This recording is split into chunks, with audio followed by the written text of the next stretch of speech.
माझं नाव निकिता आहे. मी माझ्या आईसोबत राहते. मी लहान असतानाच माझे बाबा गेले. घरची सगळी जिम्मेदारी माझ्या आईवर येऊन पडली. माझे बाबा मोठ्या पदावर नोकरीला होते आणि माझ्या आईला त्यांच्या जागेवरच नोकरी लागली.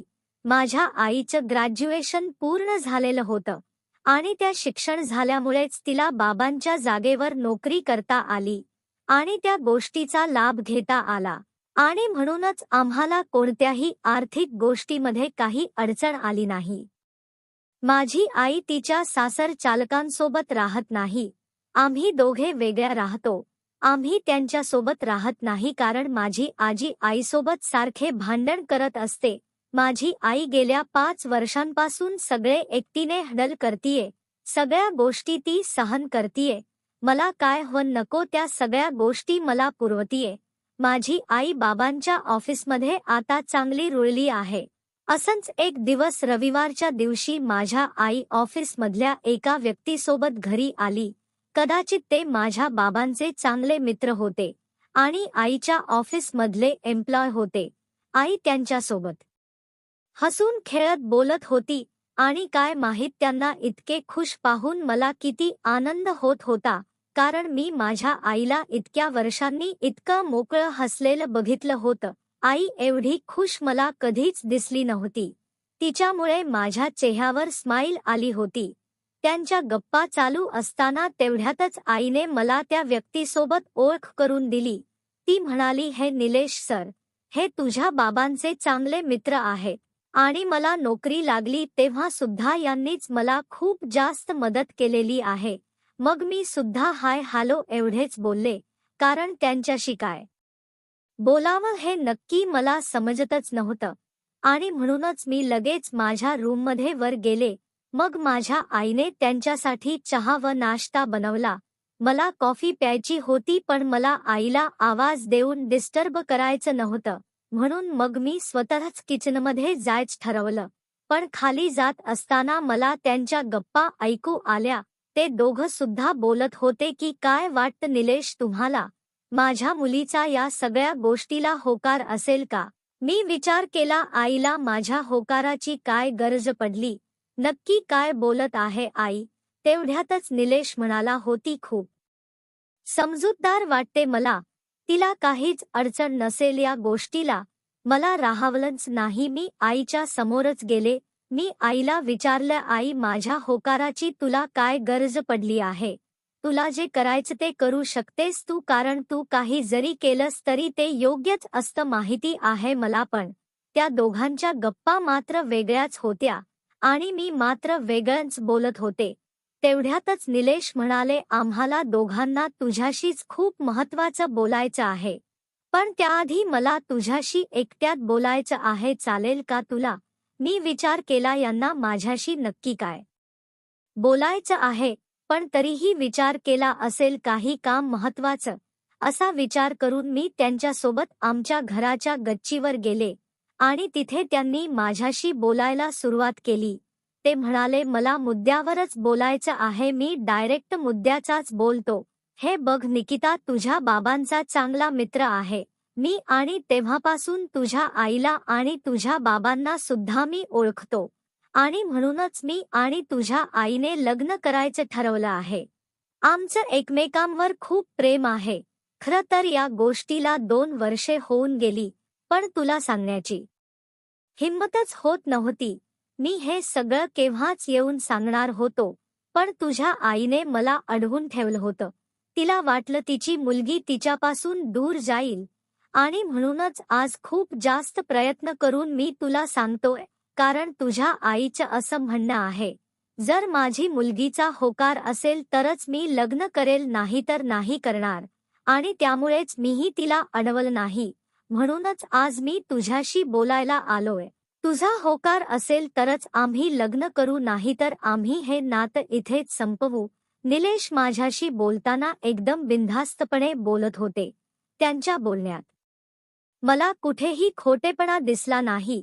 त्यांचं माझ्या आईवर किती जास्त प्रेम होतं हे मला समजलं होतं. त्यांच्या बोलण्यातच मला दिसून आलं होतं. मी काहीच विचार न करता फक्त हो म्हटलं. मला काहीच प्रॉब्लेम नाही तुम्ही जर दुसरं लग्न केलं. मला तर उलट आवडेल एवढंच मी बोलले, कारण की या वेळेला मी माझा विचार न करता माझ्या आईचा विचार केला होता. तिच्या आनंदाचा विचार केला होता. तिला सुद्धा हक्क आहे आनंदी राहण्याचा, दुसरं लग्न करण्याचा. तिने माझ्यासाठी आत्तापर्यंत इतकं सहन केलं आणि त्यामुळेच मी आनंदात हो म्हटले. माझ्या आईचं निलेश सोबत अगदी थाटामाटात लग्न झालं. आईला इतक्या वर्षांनी आनंदी बघून तर मला खूपच जास्त आनंद झाला. निलेशला आई नव्हती पण वडील मात्र होते. म्हणजेच माझ्या आईचे नवीन सासरे आणि माझे नवीन आजोबा. लग्नानंतर मी जेव्हा आईसोबत त्या नवीन घरामध्ये गेले, तेव्हा कदाचित माझ्या नवीन आजोबांना म्हणजेच निलेशच्या वडिलांना माहीतच नव्हतं की त्यांच्या मुलांनी ज्या मुलीसोबत लग्न केला आहे, तिला अगोदरच एक मुलगी आहे आणि ऑलरेडी तिचं लग्न पण झालेलं आहे.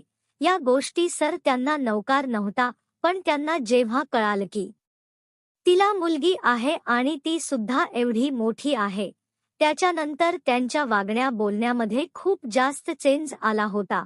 पण त्यांनी तो जास्त दिसू दिला नव्हता.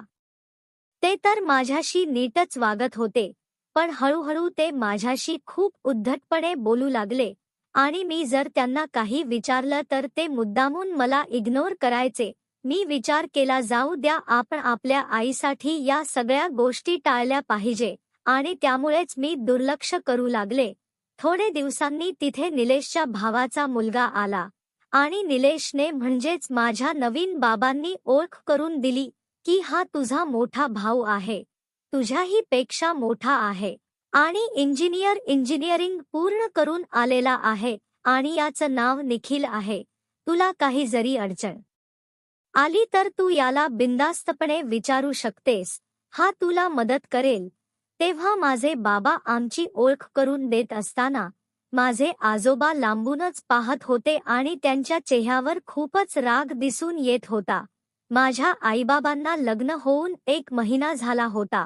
म्हणजेच त्यांच्या लग्नाच्या 1 महिन्याची अॅनिव्हर्सरी होती आणि त्यासाठीच त्यांना सेलिब्रेशन करायचं होतं. म्हणून ते एका हॉटेलमध्ये जेवायला गेले. त्या दोघांनी मला सुद्धा यायला फोर्स केला, पण मला त्यांना डिस्टर्ब करायचं नव्हतं, म्हणून मीच नको म्हटले आणि हे त्यांच्या लक्षात आलं म्हणून मग तेही मला जास्त काही बोलले नाही. त्याच रात्री निखिलचं सुद्धा काही काम होतं आणि म्हणूनच तो बाहेर गेला होता.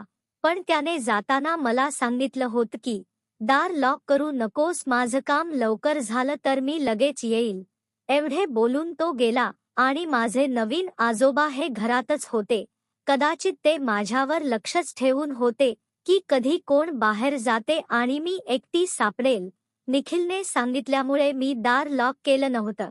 मी रूममध्ये जात असतानाच अचानकच आजोबा माझ्या समोर आले. मी त्यांच्याशी काही बोलणार इतक्यातच त्यांनी या तोंडावर पाण्यासारखं काहीतरी लिक्विड टाकलं, ज्याच्यामुळे मी लगेच बेशुद्ध झाले आणि जमिनीवर पडले. मी बेशुद्ध होताच ते मला खेचत एका रूममध्ये घेऊन जाऊ लागले. मला रूममध्ये घेऊन गेल्यावर त्यांनी मला एका खुर्चीवर बसवलं आणि मला दोरीने बांधलं. परत त्यांनी मला 2-3 कानाखाली सुद्धा मारल्या. मी शुद्धीत नव्हते, पण मला फक्त माझी आई आठवत होती आणि मी रडतच होते आणि अचानकच निखिल घरामध्ये आला. दार लॉक केलं नव्हतं म्हणून तो सहजासहजी घरामध्ये आला आणि हा सगळा प्रकार त्यांनी बघितला. त्यांनी लगेचच माझ्या आई बाबांना फोन करून घरी बोलावून घेतलं. निलेशचे बाबा अजूनही इतके रागात होते की त्यांना निखिल आलेला पण कळत नव्हता. ते फक्त माझ्याकडे रागानेच बघत होते. त्यांचा माझ्यावर एवढा राग का होता हे मलाच कळत नव्हतं. थोड्याच वेळात माझे आईबाबा घरी आले. माझ्या आईने मला अशा अवस्थेत बघून ती तर खूपच रडायला लागली. तिला काय बोलावं हे समजतच नव्हतं. माझी आई निलेशला म्हणाली, निलेश यासाठी केलं होतं का मी लग्न तुमच्याशी?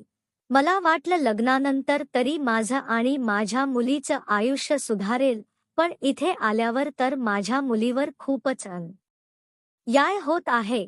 तुमचे बाबा माझ्या मुलीला असं का छळत आहेत? असं काय चूक आहे माझ्या मुलीची? सांगा मला. तेव्हा निलेशला सुद्धा यातलं काहीच माहीत नव्हतं. तेव्हा त्यांनी त्यांच्या वडिलांना जाब विचारला, बाबा तुम्ही असं का वागत आहात? काय केलं आहे त्या बारक्या मुलीने तुमचं? का म्हणून तुम्ही तिला असं बांधून ठेवलं? तुम्ही तिला मारत का आहात? निलेशने खूपच जास्त रागात त्यांच्या बाबांना असं विचारलं. तेव्हा निलेशचे बाबा म्हणाले, मला तर ही मुलगी पण आवडत नाही आणि हिची आई पण आवडत नाही. का म्हणून तू हिच्याशी लग्न केलंस? हेच मला कळत नाही. एक तर ह्या मुलीला पण घरात घेऊन आलास आणि हिच्यामुळे तिच्या मुलीला पण घेऊन आलास आणि म्हणूनच मी असं वागत होतो.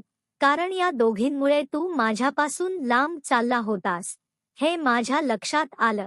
तेव्हा निलेश दबक्या स्वरातच म्हणाला, आजपासून माझ्या बायकोला व मुलीला घेऊन मी वेगळा राहणार आहे आणि हीच बाबा तुमच्यासाठी सगळ्यात मोठी शिक्षा असणार आहे. तेव्हा तुम्ही आमच्या संसारामध्ये ढवळाढवळ करायची नाही. तर मित्रांनो, आजची ही कथा तुम्हाला कशी वाटली कमेंटमध्ये नक्की सांगा आणि हो, आपल्या चॅनलवर नवीन असाल तर लगेचच सबस्क्राईब करून टाका.